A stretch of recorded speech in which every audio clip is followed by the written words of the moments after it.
Bonjour à tous et bienvenue dans ce nouvel épisode. Comme vous l'avez vu dans le titre, aujourd'hui on va parler de loi d'attraction. Je pense que tout le monde a déjà plus ou moins entendu parler de ce terme, la loi d'attraction, comme je peux aussi l'appeler la manifestation, vous l'appelez comme vous voulez. Alors pour ceux qui sont pas du tout familiers avec ce terme, pour le définir rapidement, c'est en gros l'idée que l'on attire ce qu'on cultive dans son esprit, que les pensées positives attirent les résultats positifs et que les pensées négatives attirent les résultats négatifs. En gros, l'énergie de nos pensées, de nos émotions, de notre attitude, ça va directement influencer sur notre réalité. Donc très simplement, pour mettre en pratique cette loi de l'attraction, il faut se concentrer sur ses objectifs, les visualiser avec des émotions fortes et surtout croire fermement en leur réalisation et agir en cohérence avec ses intentions. Il faut vraiment visualiser la personne qu'on doit devenir pour atteindre ses objectifs et réussir à incarner cette personne. Ça peut même vous aider de faire une liste de la version idéale de vous-même avec vraiment toutes les caractéristiques en détaillant que ce soit le style vestimentaire, la manière de s'exprimer, la manière d'agir avec les autres, les activités, les habitudes que vous faites au quotidien, et ça vous permet vraiment d'avoir une vision claire et détaillée de la personne que vous souhaitez être. Parce qu'en gros, on attire les choses qui vibrent à la même fréquence que nous.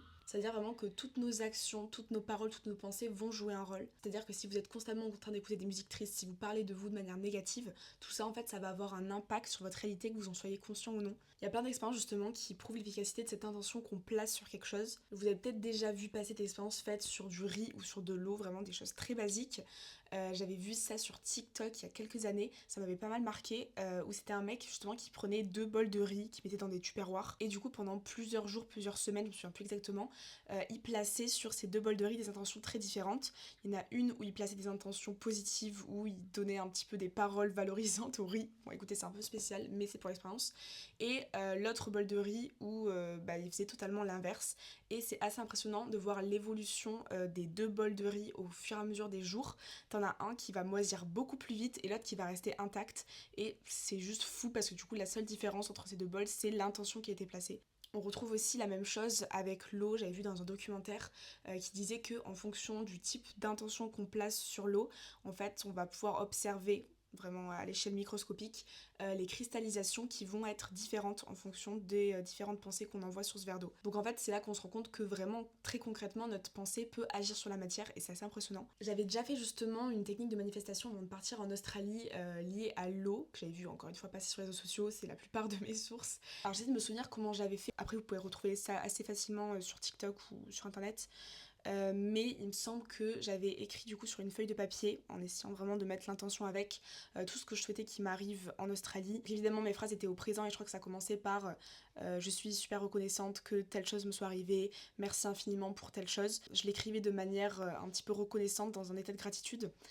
Et il me semble que du coup j'avais placé un verre d'eau sous la feuille. J'avais laissé ça dans ma chambre pendant 24 heures je crois. Et du coup après ces 24 heures j'avais bu le verre d'eau qui était censé avoir absorbé toutes les intentions que j'avais posées sur le papier. Alors ça je sais pas si c'est moi qui suis folle mais j'avais l'impression déjà que l'eau avait un goût différent. Et en fait j'ai relu cette feuille. En fait je l'avais amenée avec moi dans mon carnet. Je l'ai relue il y a pas si longtemps. Et vraiment j'étais choquée de voir à quel point la quasi-totalité de ce que j'avais écrit s'est réalisé.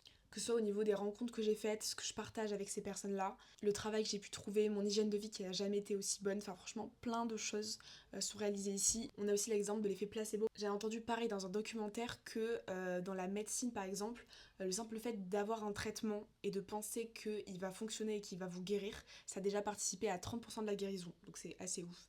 Après voilà, tout ça, on y croit, on n'y croit pas. Je vous ai donné les faits, vous en faites ce que vous voulez. Moi c'est vrai que je suis pas du tout quelqu'un de croyante, j'ai pas vraiment de religion, mais j'ai toujours cru un petit peu en l'existence de quelque chose. Donc je sais pas vraiment quoi, mais j'ai toujours cru en l'existence de quelque chose. Et du coup quand j'ai découvert les lois de l'univers et je me suis vraiment plongée dedans, ça a grave fait sens pour moi. Donc c'est vrai que je me pose souvent la question si est-ce que ce truc de loi d'attraction c'est surtout en grande partie parce que je me persuade que ça fonctionne et du coup comme mon cerveau est persuadé de ça, ça fait justement cet effet placebo où du coup je me confirme toute seule les choses, ou si ça fonctionne vraiment. En vrai je pense que c'est un mélange des deux, parce que je pense que c'est vachement un conditionnement que tu fais à ton cerveau, et du coup ce conditionnement va te faire agir de telle manière et va te faire plus ou moins réussir. Mais je trouve que du coup dans tous les cas, quelle que soit la réponse, c'est quelque chose de super positif en vrai qu'on peut avoir dans sa vie, qui est de en fait penser positif pour attirer des choses positives, et je pense que ça peut jamais faire de mal que d'avoir cet état d'esprit là. J'ai aussi l'impression d'ailleurs que ça m'a vachement permis de comprendre le rapport à la foi que les gens peuvent avoir, que je comprenais pas forcément avant parce que comme je vous ai dit j'ai jamais été croyante, Mais c'est vrai que j'ai l'impression que ça m'a permis un peu de comprendre l'importance que ça peut avoir dans la vie de quelqu'un et à quel point ça peut guider une vie. Alors maintenant on va passer un petit peu au côté pratique de la loi d'attraction et un petit peu ce que moi personnellement je mets en place dans ma vie. Donc ça fait déjà maintenant quelques années que j'ai découvert la loi de l'attraction, donc c'est vraiment quelque chose qui est implémenté dans mon quotidien, je le fais pour plein de choses différentes. Ça peut être vraiment des petites choses futiles du quotidien. Donc ce que je fais, c'est que quand je veux manifester quelque chose, je ferme les yeux, je pense fort à cette chose-là, j'essaie de ressentir vraiment un maximum d'émotions positives et après je laisse totalement de côté, j'essaie de plus y penser jusqu'à ce que ça se réalise. Alors pour vous donner vraiment des exemples très très simples, je me rappelle qu'il y a un moment, ça me stressait tout le temps quand j'arrivais dans un lieu public, dans des bars ou peu importe, pour retrouver mes amis, j'avais toujours peur de pas réussir à les trouver du premier coup et d'avoir l'air un petit peu bête à chercher. Et du coup, ce que je faisais, c'est que je manifestais avant de venir, de tomber directement sur eux, de les trouver hyper vite. Et ça marchait à chaque fois. Je sais qu'il y a aussi des gens qui manifestent, par exemple, une place de parking. Enfin, vraiment, vous pouvez manifester tout ce que vous voulez, des choses super petites à des choses beaucoup plus importantes. D'ailleurs, je pense que c'est un bon exercice pour commencer de justement manifester vraiment des petites choses du quotidien comme ça. Je sais que je le fais aussi souvent, par exemple, avant de prendre l'avion. Enfin, en fait, avant de faire des choses un petit peu que je redoute, qui me font peur.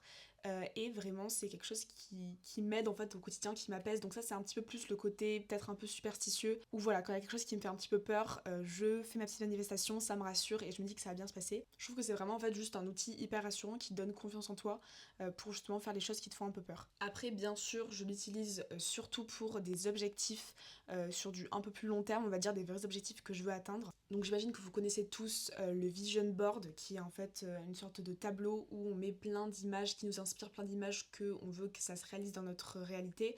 C'est souvent quelque chose qu'on peut imprimer ou soit on met un fond d'écran, enfin bref, ce que vous voulez. Moi c'est vrai que je l'ai fait pendant plusieurs années où je faisais du coup ce petit tableau et je l'imprimais, je l'affichais dans ma chambre, mais c'est vrai que moi j'ai jamais trouvé que c'était très efficace comme technique parce que en fait souvent je le laisse dans un coin de ma chambre et je le regarde pas, j'y pense pas, donc ça sert un peu à rien, on va pas se mentir. Donc ce que je fais depuis 2 ans, c'est que je fais le même principe mais je le fais sur mon téléphone. C'est vrai que je le fais sur mon téléphone dans les albums, je trouve ça beaucoup plus simple à consulter, je l'ai tout le temps avec moi. Et donc en gros je crée un album pour chaque année, donc j'avais fait un album pour 2024 où j'avais mis du coup toutes les images Pinterest de tous les objectifs que je voulais mener à bien en 2024. J'essaie vraiment de choisir des images qui me procurent quelque chose, qui me font vivre une émotion. Donc j'avais fait ça pour 2024 la première année, j'en ai fait un nouveau pour 2025 cette année. J'en ai un aussi pour un petit peu vraiment les plus gros objectifs de ma vie, vraiment les choses les plus folles on va dire, que je veux avoir dans ma vie. Donc voilà, je vais pas du tout mettre la même chose pour une année que pour toute ma vie entière. Et j'ai un dernier album que j'adore où je mets en fait mes propres images, mais du coup c'est des images qui se sont réalisées, que j'avais dans mes anciens vision boards et que maintenant j'ai tout simplement dans ma pellicule. Donc je trouve ça trop cool en fait d'avoir un album avec tes propres images qui te prouvent en fait que les choses peuvent se réaliser, que ce que tu as dans tes albums que tu manifestes pour plus tard, en fait tu peux l'avoir un jour dans ta galerie. Je fais aussi pas mal d'écriture, alors j'ai toujours eu énormément de carnets, donc par exemple j'ai un carnet qui est vraiment juste dédié à la gratitude, où j'écris en fait tous les jours ce pourquoi je suis reconnaissante, et de temps en temps ce que j'aime bien faire c'est du coup faire la même chose, dire ce pourquoi je suis reconnaissante mais pour des choses qui ne se sont pas encore produites. Et des fois justement j'aime bien revenir à ce que j'avais écrit avant et justement avoir la satisfaction de voir que c'est des choses que j'ai pu après écrire au présent quand ça s'est vraiment réalisé des semaines après. Après j'ai un deuxième carnet où j'écris juste en fait les choses qui se passent dans ma vie, des réflexions que je peux avoir. Donc ça m'arrive du coup aussi des fois dans ce carnet d'écrire soit une journée, soit une période de ma vie où je détaille vraiment comment je me sens, mes émotions, ce qui m'entoure. Et voilà, je l'écris au présent, mais c'est du coup des choses que je veux qui se réalisent pour plus tard. Et voilà, je trouve que l'écriture c'est aussi une super bonne méthode de manifestation. Ça marche très bien pour moi, donc voilà, je peux que vous la conseiller. Je pense du coup que vous l'avez compris, j'aime bien noter un petit peu ce qui a marché pour moi pour renforcer mes croyances. Donc j'ai aussi dans mon téléphone une liste des choses que j'ai réussi à manifester grâce à la loi de l'attraction. Donc pour vous donner quelques exemples de cette liste, il y a vraiment de tout. Encore une fois, des choses super futiles. Alors il y a des trucs que je me souviens même plus de quand ça date, mais j'avais écrit par exemple que j'ai réussi à manifester une place dans le bus près de la fenêtre, une table bien placée au restaurant, un accès à une conférence où j'avais pas de place de base mais j'ai quand même réussi à accéder, des opportunités de travail qui correspondaient exactement à ce que j'attendais, que ce soit en termes de revenus, d'environnement, d'ambiance. Donc par exemple, le dernier exemple que je peux donner c'est mon travail ici à Magnetic Island. Je suis vraiment arrivée sur l'île avec zéro plan, j'avais juste réservé une auberge de jeunesse pendant 3 jours et du coup dans les premiers jours j'ai imprimé les CV, je suis allée vraiment les déposer sur toute l'île. De toute façon ça a été très rapide à faire parce que c'est tout petit. Mais du coup j'ai fait ça pendant 2 jours et je me suis pris que des refus, que des gens qui me disaient que c'était pas la bonne période pour postuler, qu'ils étaient déjà au complet dans l'équipe, qu'ils avaient besoin de personne, qu'il y avait peu de touristes, que c'était pas le moment. Enfin vraiment, c'était assez décourageant. Les gens ils voulaient même pas prendre mon CV tellement qu'ils en avaient juste rien à foutre. Mais en fait j'étais vraiment venue sur cette île avec l'intention et la certitude que j'allais trouver quelque chose, peu importe comment. Enfin je savais pas encore comment j'allais trouver, mais je savais que j'allais trouver. Et du coup il y a un matin où je suis allée postuler à un café et il y a un mec qui est passé devant, qui m'a entendu postuler et qui est venu me voir après dans la rue et qui m'a dit je connais quelqu'un qui cherche du travail, j'ai un ami qui cherche, si tu veux je te passe son contact. Donc du coup j'ai pris ce contact là qui est à l'heure actuelle mon patron du coup. Je l'ai contacté et il m'a dit au téléphone qu'il avait déjà plein de candidatures, qu'il avait plein d'essais à faire passer, mais que comme du coup j'avais été recommandée par son ami, il allait me faire passer en priorité, c'est moi qui l'allais faire passer à l'essai en premier. Donc en fait du coup j'ai été pistonnée par ce mec que j'ai rencontré dans la rue alors qu'en fait je le connais vraiment pas. Et du coup mon patron m'a fait passer en priorité parce que j'étais conseillée par un ami, mais enfin cet ami vraiment m'a vu 2 secondes, me connaît pas du tout. Et voilà c'est l'exemple parfait pour moi du fait que j'étais vraiment dans le bon mindset, dans le bon état d'esprit et que j'ai pu attirer à moi cette opportunité là. Et que du coup ça se trouve je serais arrivée 5 minutes plus tôt, 5 minutes plus tard, j'aurais pas trouvé ce travail et je serais juste partie de l'île sans travail et j'aurais pas vécu tout ce que j'ai vécu aujourd'hui. Donc voilà, c'est vraiment plein de choses que j'écris et que dès que quelque chose se réalise, je remplis cette liste.